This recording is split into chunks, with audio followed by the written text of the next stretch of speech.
So first they came for individuals like Tommy Robinson. Now, some people like Tommy, some people don't like Tommy. But and then Tommy himself also admits that in the past he's made mistakes. He's actually a better person now. Anyway, he's got a following. He did 2 rallies recently, peaceful, family friendly.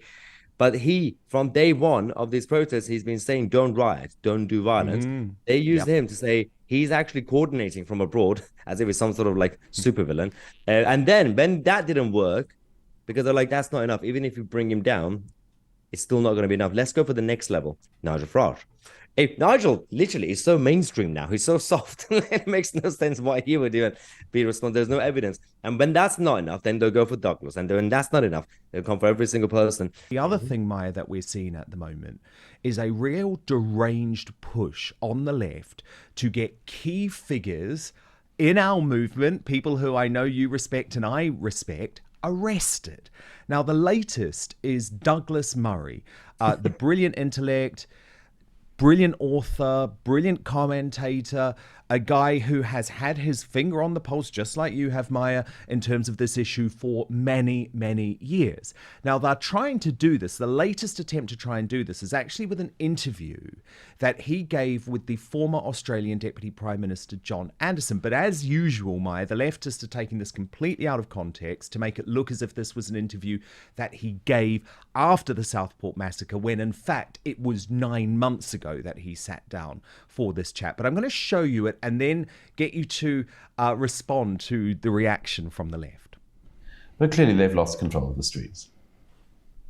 Now, is it time to send in the army at some point? Probably yes.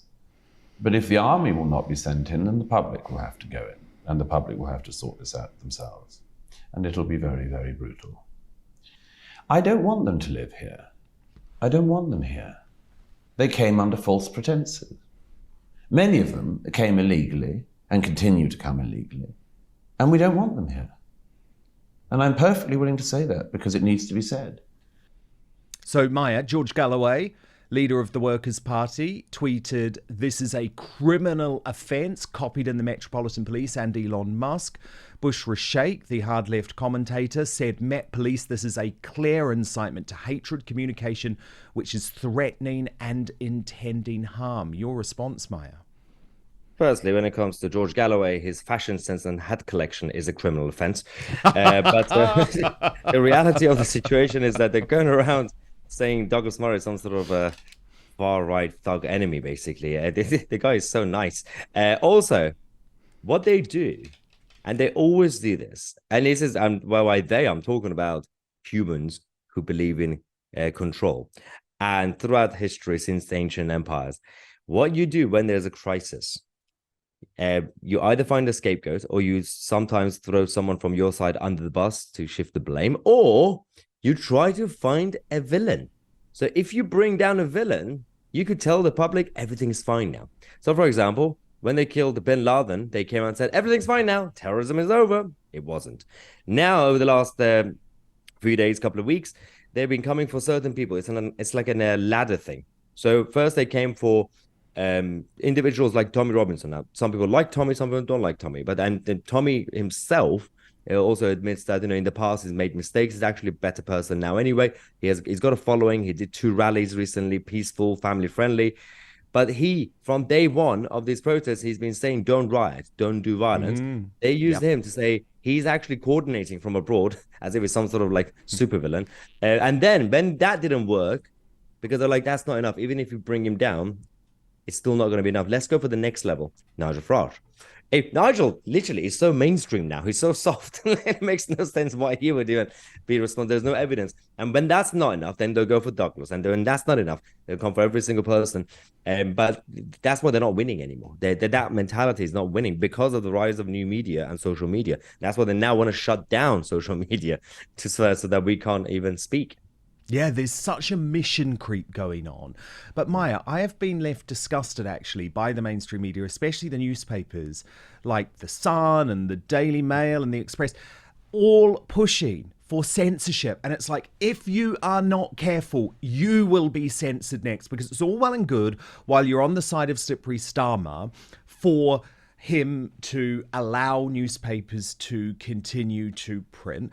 But if you open up the door to this sort of censorship, you could be next.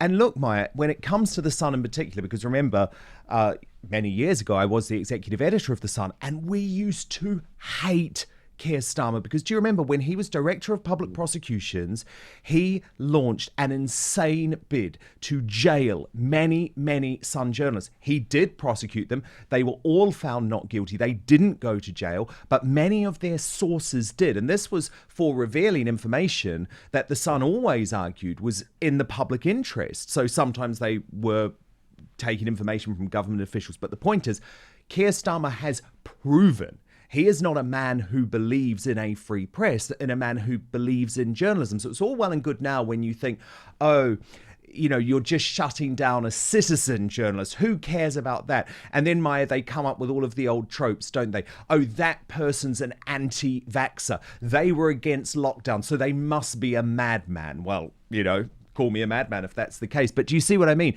It's easy now to go for the low-hanging fruit on social media. But if you allow this type of authoritarianism, actually, it will be journalists next. We've seen that happen all around the world under authoritarian regimes. And the problem is that you have two different types of tyranny or authoritarian mentality. One is from those who are more dictatorial as individuals throughout history, and they are honest with you. They're open, like, I'm the dictator. I will tell you what to do.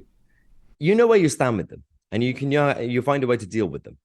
But there are people, and this is because of the Western system. They can't really come out and openly say, "I want to be a tyrant," and because they've also been told that's the bad thought. You can't think that. So they try to become, as they claim, more grown-ups. Every time they win, they say the grown-ups are back in charge. Joe Biden, Keir Starmer, the grown-ups. But actually, look at the history of all these individuals. Keir Starmer, only a few years ago, he was still a revolutionary socialist Republican against constitutional monarchy. He's not some sort of Blairite. I mean, even Blair was actually, when he was young, he was a Republican anyway, but at least he was more liberally, more new liberal globalist. But these people, they always have it in them. And when they are told to hide it, and when they tell themselves to hide it. So Keir Starmer, in order to become a professional politician, he had to even lie to himself that, oh yeah, you're not really a revolutionary socialist anymore, are you, Keir? Just basically be a nice grown-up, wear a nice suit and tie. But eventually, when they get into power, it comes out, it implodes, and they don't know how to do tyranny the right way. We don't know how to deal with them. I would rather, and it's a weird thing to say, I'd rather deal with someone like Saddam Hussein, you know where you stand with him, rather than someone like Keir Starmer or Justin Trudeau, Mark Drakeford, all these idiots. They don't even know how their decisions are coming from, because they're like, surely this is not tyranny. No, this is right. I'm going to ban books in Wales. That's what Mark Drakeford did. That was he genuinely believed that's the right decision. Justin Trudeau banning free speech in Canada. He genuinely doesn't see that tyranny. Whereas Saddam Hussein knew, I'm doing this because it's tyranny, but it's good for you. At least you know where you stand with that. Well, look at what look at Jacinda Ardern in New Zealand too, who sacked a whole load of doctors and nurses and teachers because they would not be jabbed by the government, and she's caused absolute societal mayhem in that country. And as soon as she knew she was going to lose, tottles off to the globalist circuit, where she's going to be paid millions and millions of pounds by people like Tony Blair for the rest of her life. This is how they operate, and I think you're completely right to point out that with Starmer, we know all of this. He's been hiding in plain sight. It's just that the media haven't asked him the tough questions. Are you really still a Republican? Do you really want to rejoin the EU? He didn't answer any of these questions during the campaign. And I know, Maya, that if he had been Prime Minister during COVID, we would have seen absolute tyrannical restrictions in this country. I mean, look, he's proven that he's a tyrant after just 4 weeks. And I know some people will say that language is hyperbolic, but I'm sorry, Maya, when you are throwing ordinary citizens with no criminal record, no track record of any form of law breaking into jail for 2 years for retweeting something, I'm sorry, you're a tyrant in my books. But there's one thing to add, because you mentioned Douglas Murray's video. Today, it's now obviously been exposed that it's an old video. They still double downing. They're saying it doesn't matter if it's old. He said it. Actually, how about Keir Starmer posting on Twitter 2 years ago saying AstraZeneca is safe? Yes. That's inaccurate information. Misinformation. Should he be arrested? Oh yeah, and if we're talking about encouraging violence, Maya, I give you Wes Streeting, the health secretary, who tweeted numerous times that he wanted to throw Jan Moi, the Daily Mail columnist, under a train. Numerous tweets threatening violence. So this is the problem. And I think what we've got to be really careful about is that we're not saying that we think Wes Streeting and Keir Starmer should be locked up, but what we're saying is do not open the doors to this form of censorship in the UK, because it will be you. Who's next? It's great when it's your enemies doing this, but I actually tried to reason with Carol Vorderman over the weekend, Mahyar Tousi, and I know I'm fighting a losing battle, right? Because Carol Vorderman has literally gone mad over the past couple of years. I don't know what happened to her. I think maybe she had way too much Botox or too many boob jobs or something like that. Something got into her system because she has gone mad. I used to know this woman. When I was working on the Lorraine Kelly show, she would fill in for Lorraine and was really lovely and moderate. So something's happened to her. But I said, Carol, you're on the wrong side of this issue. Be careful, because you spread a lot of hate yourself on X. Do you really want to advocate for people being locked up because of a tweet? Because it could be you next. Yeah, it's funny because they generally don't see it. No. There's so many people, and they think I they're don't protected. understand what's happened to them. But Because yeah, they are protected. They are protected. Like, now in the core, the sort of stuff that she says, if I say that, but for the other side, against the other side, I will be jailed immediately. You'd be arrested, yeah. Yeah, you would be. Well, look at that video. Now, look, Maya, the other problem is that there's just going to be increasing anger when this issue of illegals gets worse. And we had word that 703 migrants entered the UK illegally yesterday on 11 small boats. And I was watching your brilliant live broadcast earlier today, and we still don't know some of the circumstances, so let's be careful. But an 11-year-old girl stabbed in Leicester Square, proving that life under Labour is actually going to make things even worse. And by the way, I'm not defending the Tories on this. They didn't stop the boats and law and order was out of control, but it's going to get worse. Oh, it will get worse. And the issue is that we have people on our side. Again, just to mention someone like Tommy. Today, he's been sharing the picture of the man who stopped the attacker, and his name is Abdullah. He doesn't sound like a Christian. And even Tommy Robinson, everybody else calling him a hero, regardless of his background and everything else. You would never see Carol Vorderman, for example, praising someone who happens to be, I don't know, a Tory Brexiteer, a white person, doing something like that. They would never praise that. And this is the whole problem. And then they claim that by we, I mean anybody who's not a communist, is basically Hitler. I'm like, well, none of this makes sense. And this is exactly how they get you, because the system creates problems so they could come and pretend that they're saving you from yourselves. And there's a virus, and it's not necessarily some sort of plot, because people think, for example, you mentioned Daily Mail and The Sun and The Mirror, all of them, despite being left and right, saying the same things. Like victory for the state, the far right defeated, and all that, right? A lot of people thought, well, that means they have a meeting and they give them everybody the same briefing and they force them to say the same. It's not necessarily that. You, Dan, yourself, you know, this atmosphere that we have, this culture, the media culture, political culture, means basically they don't even have to do that to brief them, to force them by some sort of MI5 figure. They all eventually, by hanging out with each other, think the same. Yeah, they all get invited to the same drinks parties, and they all get told, for example, I don't know, Tommy Robinson is literally Hitler. So they all believe it. We have friends who might be more right-leaning journalists. They all still believe, as the left-wing journalists, that, you know, Mahyar Tousi, Tommy, and Dan Wootton, they're basically Hitler. And then, at some point, eventually, it's on top of just hanging out with each other, it's like basically a virus.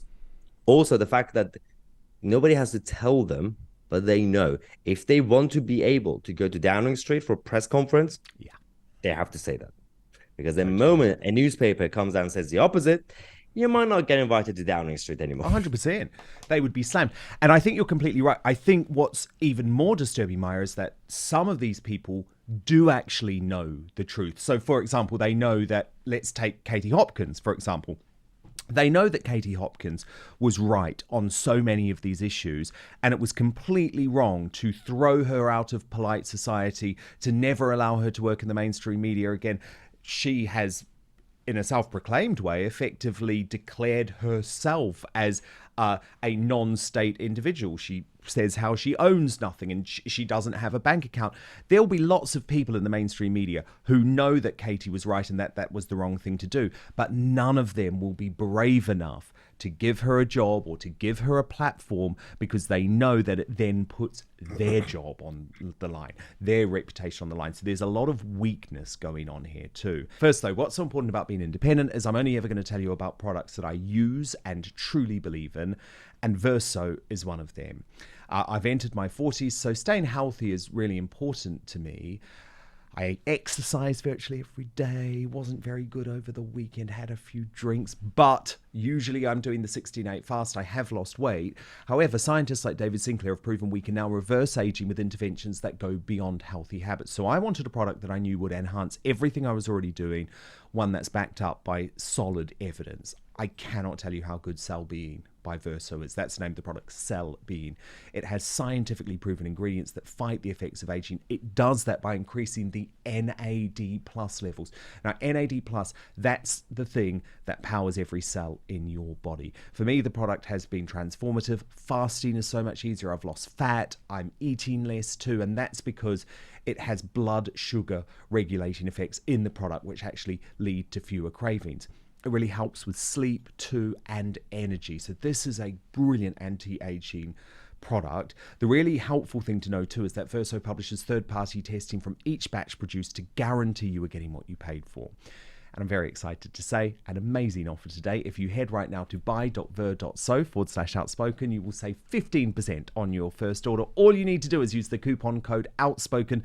The link is available in our YouTube and Rumble description. But to repeat, bui.ver.so/outspoken. Use the coupon code outspoken. And I think that's where Elon Musk becomes so important, Maya. And I want to talk about this incredible showdown between the world's richest man, one of the most successful business people in history, and the biggest loser when it comes to politics in the UK. The worst politician in Scottish history, and that is really saying something. The former First Minister, Humza, who's decided to try and race bait some more and become a hero of the left by going for Elon Musk. So here's what happened. He tweeted or posted on X, I should stop saying tweeted really, given Twitter doesn't exist and Twitter was horrible, wasn't it, Maya? But he wrote on X, Elon Musk is a dangerous race baiter who must be held to account for his actions. I can't think what it is that upsets him so much about a brown Muslim progressive politician, but his billions won't stop me calling out his support for the far right. And then, Maya, he went on CNN, the liberal news network, and went one step further. Watch. As for Elon Musk, he is one of, I would suggest, one of the most dangerous men on the planet. He uses his billions. He is unaccountable to anyone to amplify far-right white supremacist ideology. He has, as you have rightly said, suggested, I think, is hoping for civil war in some parts of Europe, including in the UK. And instead of using X as a platform for good and using his enormous wealth for good, he is using it, I think, for the most wicked evil possible. And in terms of regulation, let me say this is something that the Prime Minister, Keir Starmer, will now have to think seriously about what more needs to be done. We need to have better regulation to ensure that we don't have the kind of disinformation that has run rampant in the last week be allowed to do so in the future with such devastating consequences. Wicked and evil. Wicked and evil. Is it just me, or my biggest problem wasn't necessarily what he said? It was the fact that the CNN host was nodding, saying, "Yeah, what? Your job is to hold him to account." Totally, utterly ludicrous. Now, quite rightly, Elon Musk responded by saying legal discovery will show that however big a racist he's been in public communications, he is vastly worse in private communications. And I don't doubt that, Maya, but please let me remind you of the racism that Humza useless spread about 95% of the people he was meant to be representing. Watch. White. The Lord Justice Clerk, white. Every High Court judge, white. The Lord Advocate, white. The Solicitor General, white. The Chief Constable, white. Every Deputy Chief Constable, white. Every Assistant Chief Constable, white. The head of the Law Society, white. The head of the Faculty of Advocates, white. Every prison governor, white. And not just justice. The chief medical officer, white. The chief nursing officer, white. The chief veterinary officer, white. The chief social work advisor, white. Almost every trade union in this country headed by people who are white. In the Scottish Government, every Director General is white. Every chair of every public body is white. And 93% of Scots are white. Maya, it's hardly a surprise, is it? I would have loved it if he had said the king of the country, white. That would have been so good. Just everybody's white. I mean, it's funny because he said about Elon that he's not accountable. In fact, under the Western systems that we have, under the free market capitalist system that we have, Elon Musk as an individual is more accountable than our prime ministers and presidents, because if he actually does something very wrong or bad or illegal or immoral, he would go down. How? His customers will leave him. His shareholders will leave him. That's how accountable that system is compared to politicians. When they fail, what happens? Oh, they just get promoted to get a job at the United Nations. Or the European Union. Elon Musk is more accountable than all these other corrupt weirdos, and they don't really get it. No, and by the way, Elon Musk allows these people to say whatever they want about him on X. He's launched a fact-checking service, the Community Notes, which, by the way, fact-check his tweets or his posts on X as well. So he's not trying to create some sort of information vacuum where what he says goes. It's actually a very accountable service, X.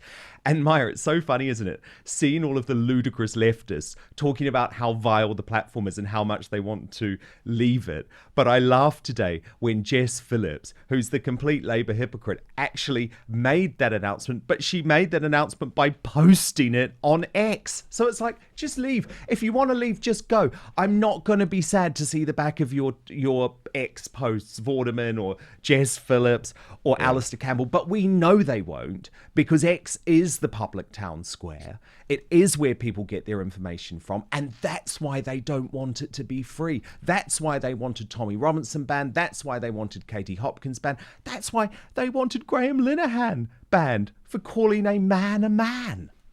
I mean, there's a psychological answer to why they do this. So, but for example, some of them are going around blocking Elon on X, posting it on X, celebrating as if Elon even cares that you blocked it. Also, if I were Elon, because he surely has the ability as one of the most techy people in the world and the CEO basically of X, I'm sure he can press one button and unblock everybody. Yeah. So literally, he can block him and he could be like, "Hello, I'm back," but. He could literally force all his posts to be in front of every page. Yeah. But the reason that there's an answer psychologically for this is because politics is no longer really about left and right in that sense, but in terms of the philosophy part of politics, it is about the traditional left and right in a sense, conservative-minded individuals, and by conservative, not necessarily Tory, conservative-minded, traditional-minded people, more pro-independent. These are the used to be small-town people, villagers, farmers.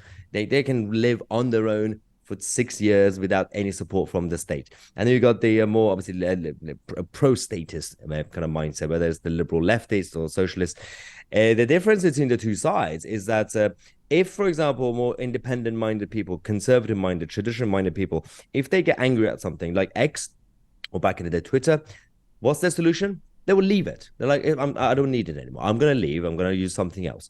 Whereas those who we call now liberal leftists or wokey weirdos or socialists, these people don't believe in independence. They will not be able to do anything after leaving X. So what they do is they want to take over. They want to take control of it. Don't make your own. Their solution, isn't it, is to censor, to control, to regulate. And we see how shocking that is, where Richard Dawkins can't even post on Facebook anymore about biology because Facebook considers that too controversial a post. So thank God for X, because the rest of big tech is totally censored.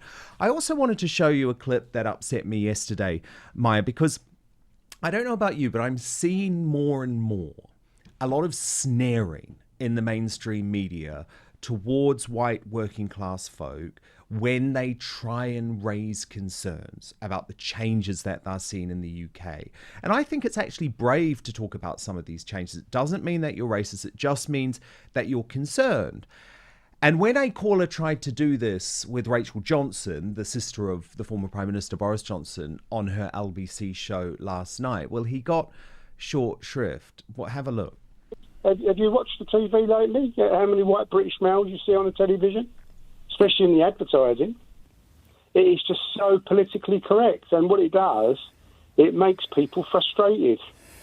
And I've got... Hold on, this is really, John, are you saying that just because there's a mixed race family in the Sainsbury's Christmas ad, you're going to have white males rioting on the streets?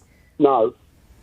What I'm saying to you is I've got lots of friends, male and female, all of a certain age, and we're all fed up. And a lot of us have stopped watching television because we're fed up with the political bias.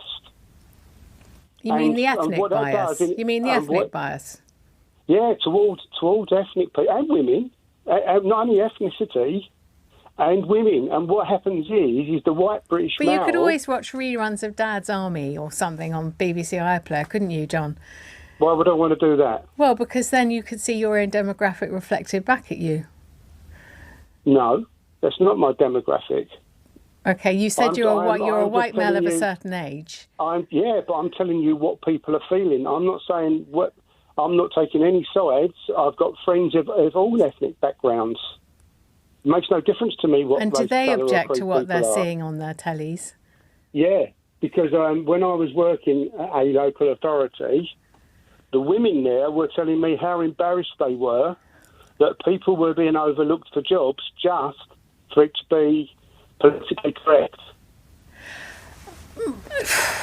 I don't know if it's politically correct is the reason, but I do think that local authorities, public sector employers do want to reach out for inclusion to offer jobs to minority groups, and I don't have a problem with that.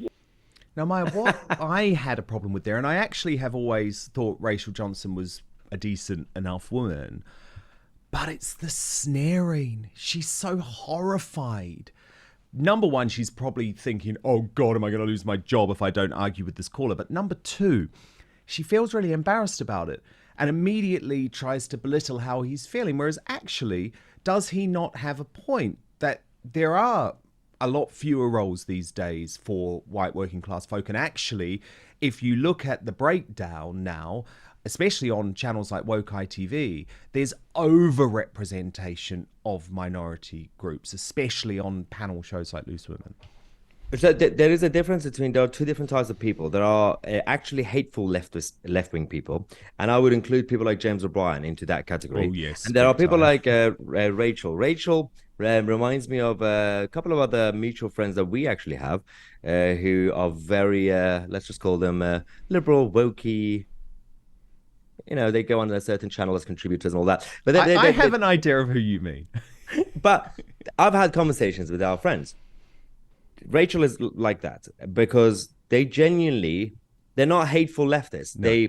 They live in London, for example. They hang around a bunch of middle-class, legal, professional migrants from France, and one could be from one gay person from Saudi could be here, and then they go around saying, "But I'm hanging out with all the foreigners, all the gays, everybody," and you're complaining in a small town near Birmingham about foreigners. You're the racist one. They genuinely believe because the foreigners and the gays and the lesbians they hang out with, that they like them, that they get along. Everybody is like that. I'm like, I can assure you, Rachel and others, you would not be able to get along with a random person from inner Birmingham from a different ethnic background because they have a lower class than you. You only hang out with the middle class foreigners who are educated like you, and you think that, look, all my friends are foreign and gay. Like,